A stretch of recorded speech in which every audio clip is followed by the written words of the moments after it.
اس نے ہمیں اس ماہ مقدس میں بہت ساری نیکیوں کو کرنے کی توفیق عطا فرمائی۔ ہم جو بھی نیکی کر رہے ہیں یہ اللہ کا فضل اور اس کی توفیق سے ممکن ہے۔ اس میں کسی بندے کا اپنا ذاتی کوئی کمال نہیں ہے۔ اگر ہم گناہ سے بچتے ہیں یہ بھی خاص اللہ کی توفیق سے۔ کسی بندے کا گناہ سے بچنا اس میں اس بندے کا اپنا کوئی کمال نہیں ہے، یہ اللہ کا فضل ہے۔ اللہ تعالیٰ نے اس ماہ مقدس میں ہمیں جتنے بھی نیکی کرنے کے مواقع عطا فرمائے ہیں، ہر وہ بندہ خوش نصیب ہے جو ان سے بھرپور فائدہ اٹھاتا ہے اور خوب محنت کر رہا ہے، نیک اعمال سے اپنے دل کو سکون دلانے کی کوشش کر رہا ہے، اللہ کی رضا کو حاصل کرنے کی کوشش کر رہا ہے۔ یقیناً اس سوچ کے حامل لوگ خوش نصیب میں باسعادت ہیں۔ جس معاشرے میں ہم رہتے ہیں ہر مسلمان کی یہ خواہش ہوتی ہے کہ میں جب دنیا سے جاؤں مجھے کلمہ نصیب ہو، میں جب دنیا سے جاؤں اس وقت لوگ میرے ساتھ راضی ہوں، میں جب دنیا سے جاؤں اللہ سے ملوں تو اللہ میری ملاقات سے خوش ہو جائے۔ یقیناً یہ سوچ بہت اچھی ہے، بڑی عمدہ ہے، مگر کیا ایسی بہترین سوچ رکھنے والا بندہ اس کے لیے تیاری کر رہا ہے؟ ہمارے جو معاملات ہیں کیا وہ اتنے اچھے اور اتنے بہتر ہیں کہ مرتے وقت ہمیں جو کلمہ نصیب ہوگا وہ بھی اللہ کی توفیق سے ہوگا؟ تو کیا ہم اپنے رب کو راضی کرنے کی کوشش کر رہے ہیں کہ مرتے وقت ہمیں کلمہ نصیب ہوگا؟ ہم سب جانتے ہیں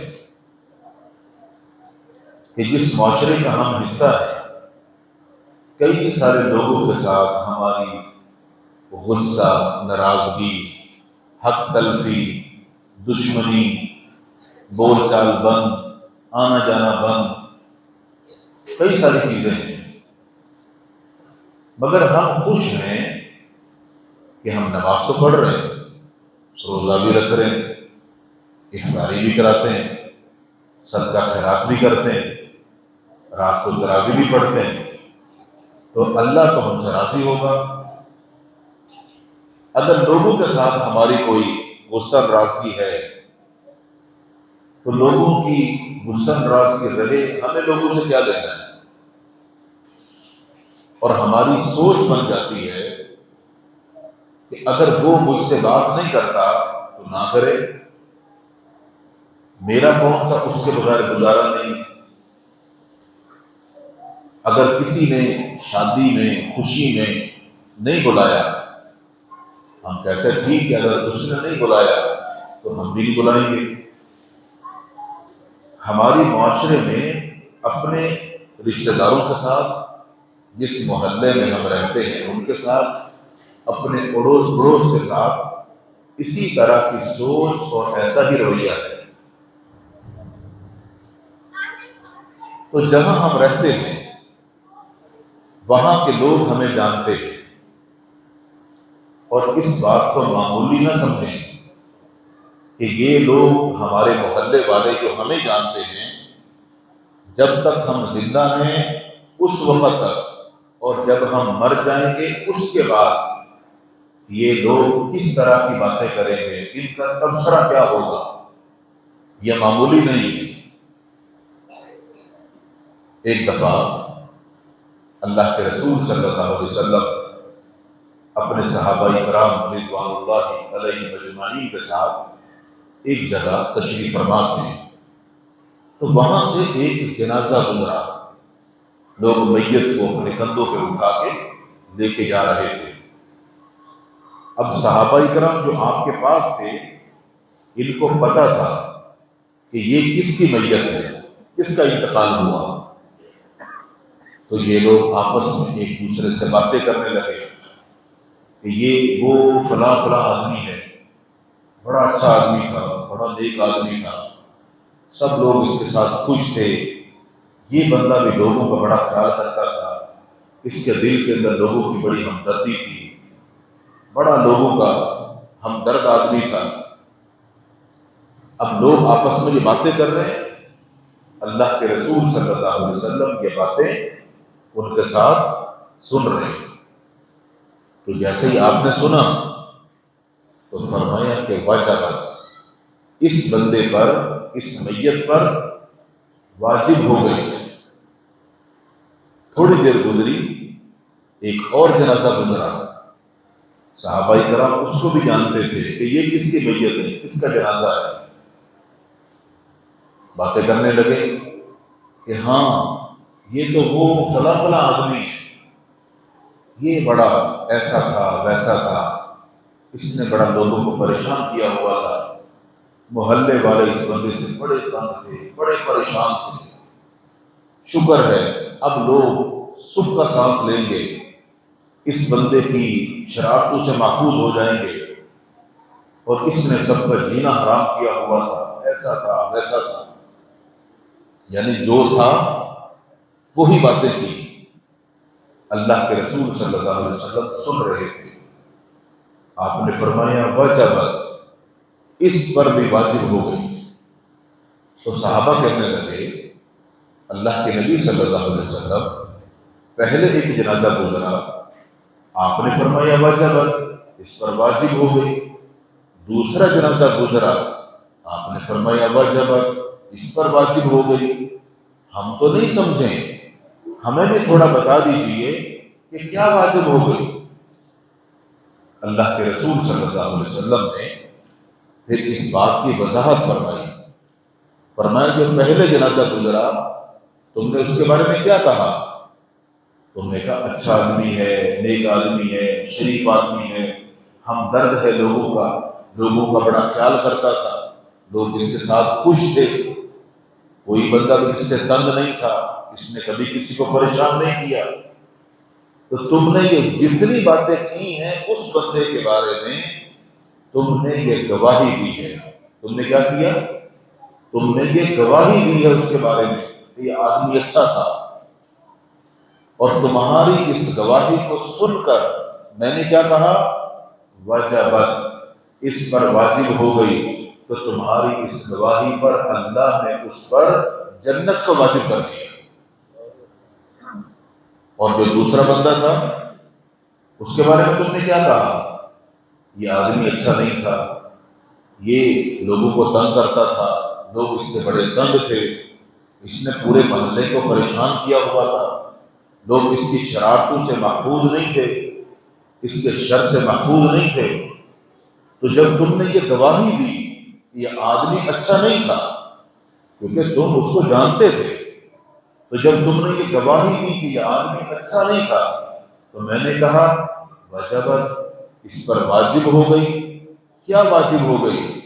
جہنم واجب ہو گئی، کیونکہ تم اس کے محلے کے ہو، تم جانتے ہو کہ یہ آدمی اچھا نہیں تھا، تو تمہاری یہ جو گواہی ہے یہ گواہی اللہ کے پاس پہنچی ہے، اور میں جو بھی کہہ رہا ہوں اللہ کا نبی صلی اللہ علیہ وسلم، میں اپنی مرضی سے تو کچھ بھی نہیں کہتا، یہ تو اللہ نے مجھے فرمایا کہ اس پر جنت واجب ہو گئی، اس لیے کہ اس کے متعلق لوگوں کی جو گواہی تھی وہ اچھی گواہی تھی، لوگ اس کو جانتے تھے، اس نے کبھی لوگوں کو تنگ نہیں کیا، اور جو دوسرا والا تھا اس کے متعلق گواہی تھی کہ یہ آدمی اچھا نہیں تھا، تو میں نے کہا واجب، اس پر جہنم واجب ہو گئی۔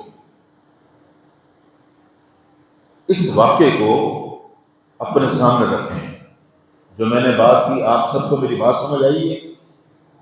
اب اس واقعے کو اپنے سامنے رکھیں، جس محلے میں ہم رہتے ہیں، ہمارے یہاں رشتہ دار بھی ہوں گے، عزیز و اقارب بھی ہوں گے، دوست احباب بھی ہوں گے، محلے دار بھی ہوں گے، تو جن لوگوں کے ساتھ ہمارا جیسا بھی تعلق ہے، ہمارا ان کے ساتھ کیسا رویہ ہے، کیسا برتاؤ ہے، اگر تو ہمارا برتاؤ ان کے ساتھ اچھا ہے، ہم نے کبھی کسی کو تنگ نہیں کیا، کبھی کسی کو پریشان نہیں کیا، بلکہ لوگوں کے ساتھ ہمدردی کی، لوگوں کے ساتھ خیر خواہی کی، لوگوں کے ہم کام آئے، لوگوں کا ہم نے ہاتھ بٹایا، کسی بندے کا ہم نے حق نہیں مارا، تو جب آپ اتنے اچھے ہیں، تو جب آپ زندہ ہیں تو بھی آپ کے بارے میں لوگ کیا کہیں گے؟ اچھا آدمی ہے۔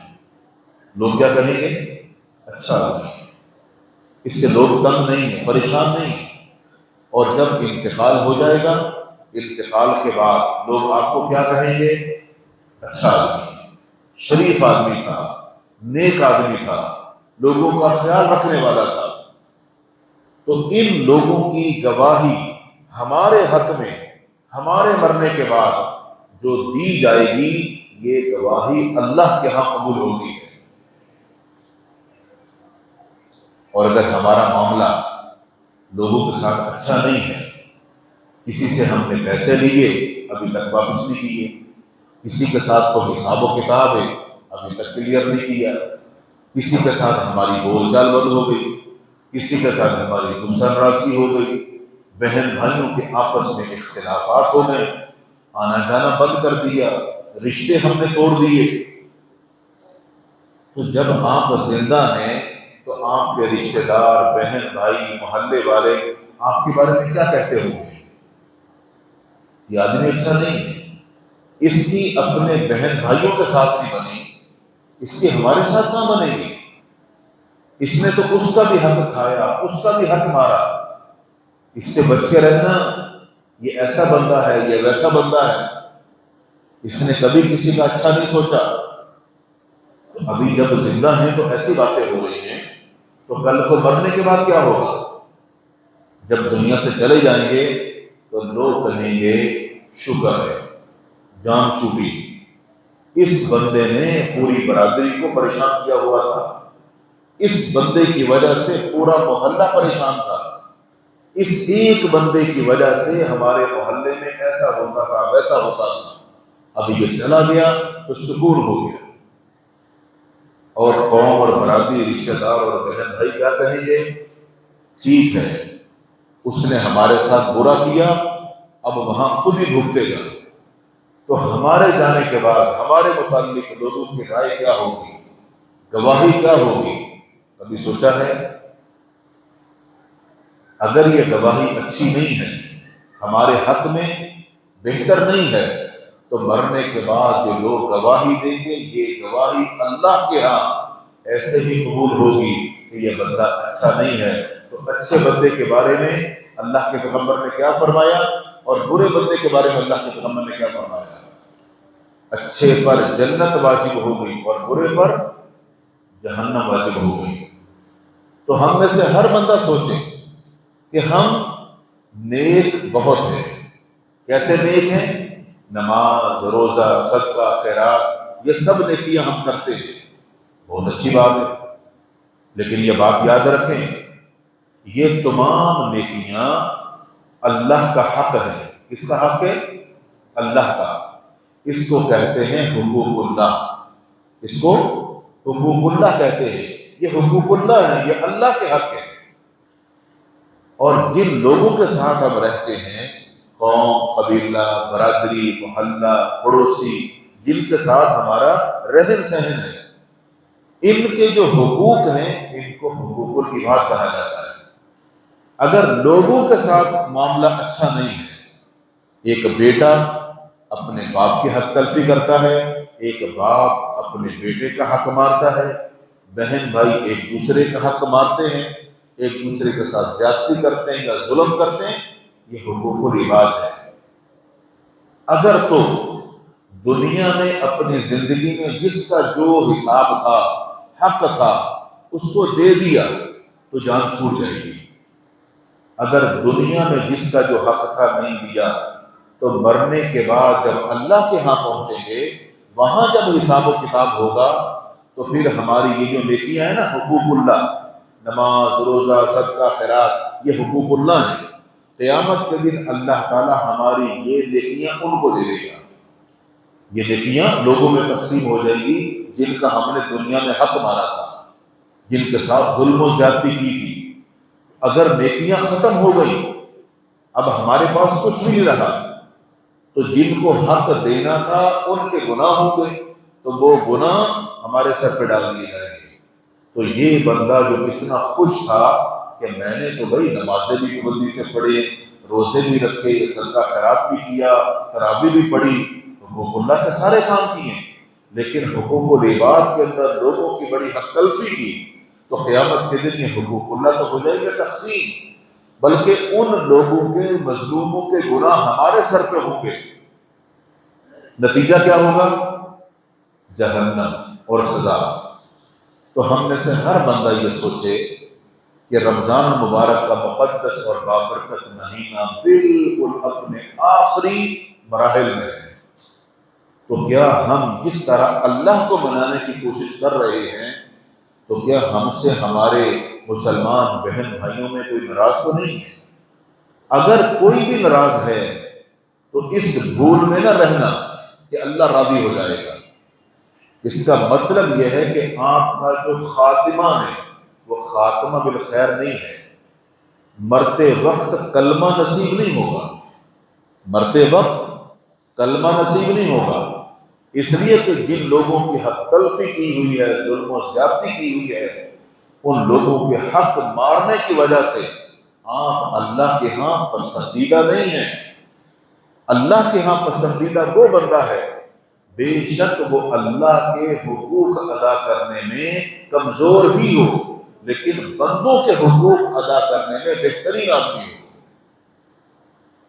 ایک دفعہ اللہ کے رسول صلی اللہ علیہ وسلم کے سامنے ایک عورت کا ذکر کیا گیا، کہا گیا کہ اللہ کے نبی صلی اللہ علیہ وسلم ایک عورت ہے، بہت نیک عورت ہے، بڑی نیک عورت ہے، نمازیں فرض کیا نفل بھی پڑھتی ہے، روزے فرض کیا نفل بھی پڑھتی ہے، بڑا صدقہ خیرات کرتی ہے، یہ نیکیاں بہت کرتی ہے، لیکن وہ عورت زبان کی اتنی گندی ہے، بد اخلاق ہے، بدتمیز ہے کہ اس کے محلے والے، اس کے پڑوسی اس سے بڑے تنگ ہیں، سب لوگ اس سے پریشان ہیں، مگر ہے بہت نیک۔ میری بات سمجھ آ رہی ہے؟ نیک کس کو بولتے ہیں؟ نماز بھی ہے، روزہ بھی ہے، صدقہ خیرات بھی ہے، تو نیک ہے نا۔ کہا ہے بہت نیک، لیکن ہے بڑی بد اخلاق، بڑی بدتمیز عورت ہے۔ آپ نے کیا فرمایا؟ فرمایا جہنم میں جائے گی۔ کہاں جائے گی؟ جہنم میں جائے گی۔ میں آپ سے پوچھتا ہوں، جو بندہ نمازیں پڑھتا ہے وہ جنت میں جائے گا جہنم میں جائے گا؟ جو روزے رکھتا ہے جنت میں جائے گا جہنم میں جائے گا؟ یقیناً یہ عمل تو جنت میں جانے کا ذریعہ ہوں گے۔ اللہ کے نبی فرما رہے جہنم میں جائے گی۔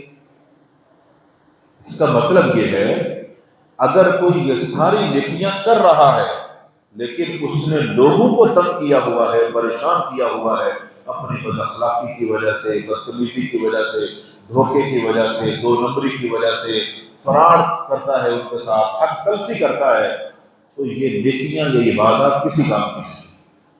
اللہ تعالیٰ یہ نیکیاں قبول ہی نہیں کرے گا، اس لیے کہ تو نے میرے بندے کے ساتھ ایسا معاملہ کیا۔ آپ لوگوں نے واقعہ سنا ہوگا، اللہ کے نبی صلی اللہ علیہ وسلم نے فرمایا کہ عورت بہت گناہگار تھی، زانیہ عورت تھی، بدکار عورت تھی، راستے میں چلتے ہوئے ایک کتے کو دیکھا، اس کو پانی پلا دیا، کتے کو پانی پلایا، اللہ کی مخلوق ہے نا، کتے کو پانی پلایا، اللہ نے اس عورت کو اس ایک نیکی کی وجہ سے اس کو معاف کر دیا۔ تو جو پروردگار کسی جانور کے ساتھ نیکی کرنے پر معاف کر سکتا ہے تو کسی انسان کے ساتھ زیادتی کرو گے، ظلم کرو گے تو معاف کرے گا؟ کبھی بھی نہیں۔ تو اللہ کے رسول صلی اللہ علیہ وسلم کے سامنے پھر دوسری عورت کا ذکر کیا گیا کہ ایک اور بھی عورت ہے محلے کے اندر، نمازیں پڑھتی ہے لیکن نفل کو زیادہ نہیں پڑھتی، اور روزے بھی رکھتی ہے لیکن نفلی روزے کو زیادہ نہیں.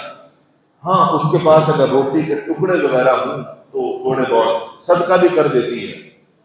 لیکن اس عورت کا کردار، اس کا اخلاق بہت اچھا ہے. کوئی محلے کے اندر اس سے تنگ نہیں ہے، پریشان نہیں ہے. اس نے کبھی کسی کو تنگ نہیں کیا، بدتمیزی نہیں کی، بد اخلاقی سے پیش نہیں آئی. فرمایا وہ جنت میں جائے گی.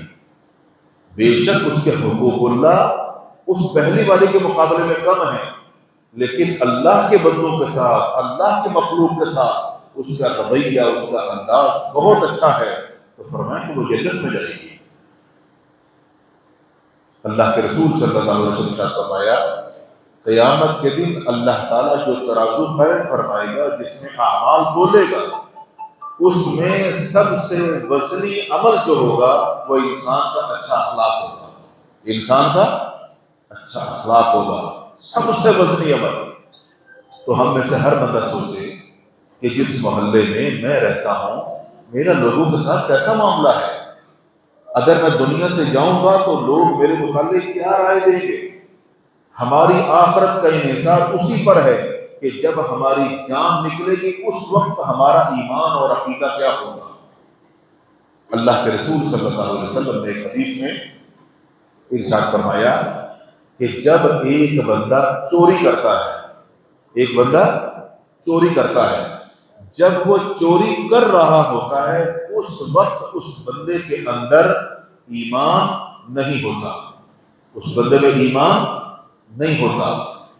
ایک آدمی جب شراب پیتا ہے، جب وہ شراب پی رہا ہوتا ہے اس کے اندر ایمان نہیں ہوتا. ایک بندہ جب زنا کرتا ہے اس وقت اس کے اندر ایمان نہیں ہوتا. میری بات سمجھ آ رہی ہے؟ اس حدیث میں 3 چیزوں کا ذکر ہے اور یہ تینوں گناہ کے کام ہیں.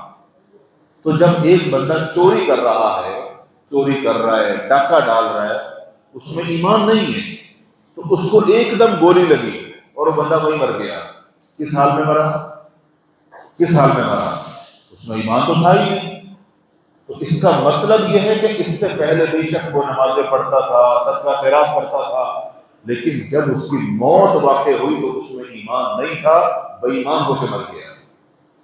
اسی طرح زنا کرنے والا، اسی طرح شراب پینے والا، اللہ کے پیغمبر صلی اللہ علیہ وسلم کا فرمان انما الاعمال بالخواتیم، عملوں کا دار و مدار انسان کے خاتمے پر ہوتا ہے. جس وقت موت واقع ہوگی اس وقت اس بندے کا ایمان اور عقیدہ کیا تھا اس پر آپ کا حساب و کتاب ہوگا. تو ہم میں سے ہر بندہ یہ سوچے کہ وہ اس ماہ مقدس میں نیک اعمال کی تو بھرپور کوشش کر رہا ہے، لیکن کیا اپنی آخرت کو سنوارنے کے لیے کہیں وہ کسی کے ساتھ حق تلفی تو نہیں کر رہا، زیادتی تو نہیں کر رہا؟ اگر ایسا ہے تو پہلی فرصت میں اپنی اصلاح کی ضرورت ہے. اللہ تعالیٰ سے دعا ہے اللہ تعالیٰ ہم سب کو دین کو سیکھنے، سمجھنے، اصلاح کرنے اور عمل کرنے کی توفیق عطا فرمائے. وآخر دعوانا الحمدللہ رب العالمین.